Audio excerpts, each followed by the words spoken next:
اللي قدامي دوت يا جماعة مكتوب ايه؟ ذكرى وقوف الإخوان في تل أبيب. يعني اللي واقفين دول إخوان مسلمين، ده شايلين علم إسرائيل. دي حاجة.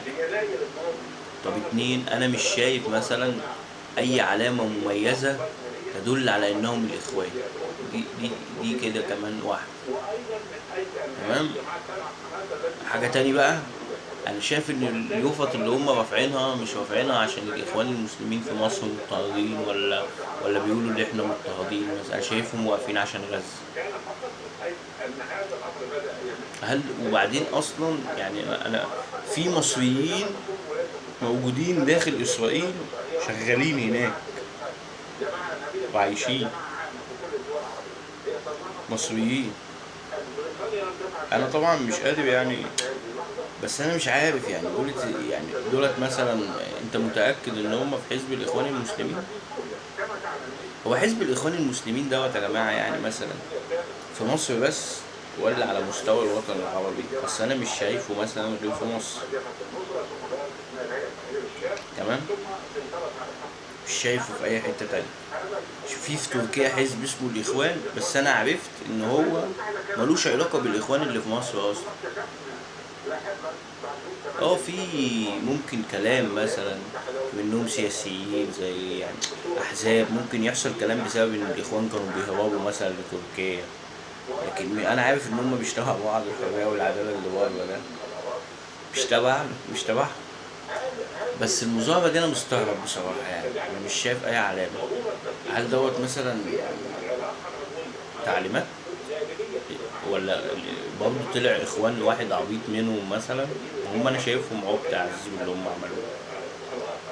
والله في مصر يعني كان كإدارتهم للمواقف في مصر، انا ما شفتش اللي هم الاغبياء. من اول ما قالوا النهضة وما عرفوش يعني برضه. بص، كل رئيس بيجي للبلد دي بتحس ان هو بيجيب الخطبة دي مكتوبة على انها موضوع تعبير وكلام، اللي هو ايه، انا هقول جملتين تلاتة فيهم الملخص بتاع اللي المفروض يتعمل، وانت بقى بروح بص في القانون والكلام ده. سيب اللي يعني المواطن يصدق شوية الناس اللي قاعدين في التلفزيون، وهم جايبين ناس اصلا في البرامج في منهم من يدرك الامر ومنهم من لا يدرك الامر. وده طبعا وبرضه المهم ان هو لما الضيف بيجي بيتكلم برضه كلامه مش واضح، يعني بص، كلامهم مش واضح لدرجة كبيرة، فانا بتعب منهم. يعني انا مثلا ممكن اقول لك كم موقف للاخوان غباء وجهل. انت في فترة انتقالية، يعني انت اول حاجة المفروض تفتش عليها، تفتش على ثروات البلد. مش تروح بقى تقول لي الناس اللي سرقت انا هروح اجري وراها واجيبها. مش اما تشوف يا اخويا النيلة اللي عندك، اما تشوف عندك الحديد، الخامات في الارض عاملة ازاي، بتطلع بأني نمط. الكلام دوت اهم. كان في الفترة اللي احنا فيها المصانع اللي ما كانتش شغالة في العاشر من رمضان، الكلام ده مهم جدا. حاجات كتير، الغاز عندنا ماشي ازاي، ابار البترول كام بيه، المنجنيز، النحاس، الذهب. كان المفروض تسأل على الحاجات دي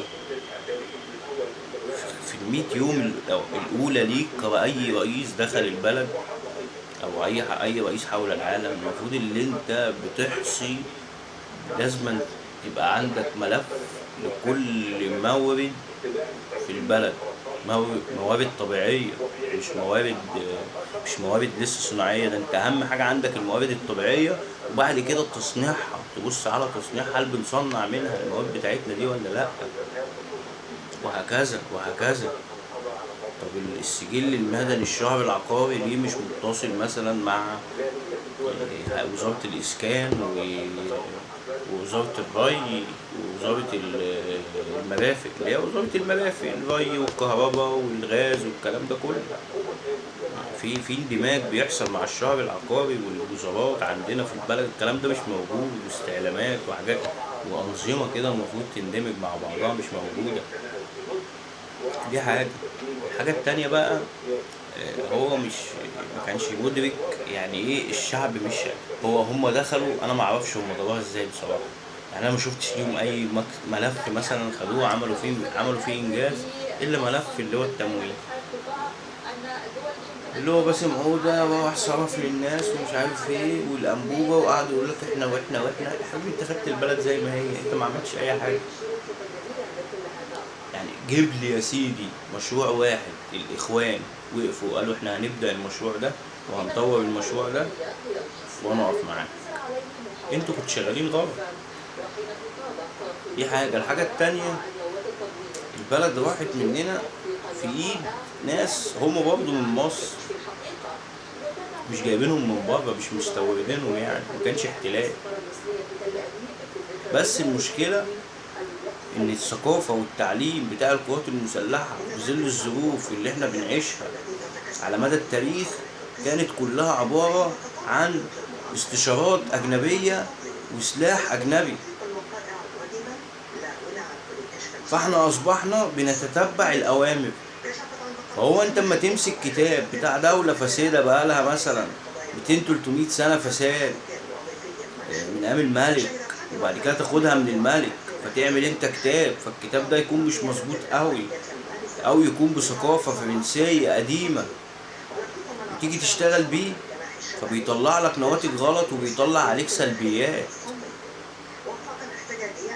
طبعا انا بتكلم على قانون التشغيل والكلام دوت وحقوق العمل وحق التوظيف وحق المعيشة والكلام دوت. ما هو انت شغال بالقوانين القديمة كلها، حتى في منها قوانين مفيدة هي ما بتتنفذش، انما هتتنفذ امتى؟ انا بقول لك اتبشر خير ان الموضوع دوت لازم يخلص الشهر ده والشهر الجاي والشهر اللي بعده، كل شهر يعدي لازم يحصل فيه تطور ايجابي للناس. طبعا انت في ناس جالها احباط من اللي حصل ليها على مدار مثلا ايه، مش هقول لك يا عم على مدار بس سنين الثوره، اللي هو بدأ حياته مع بداية الثوره.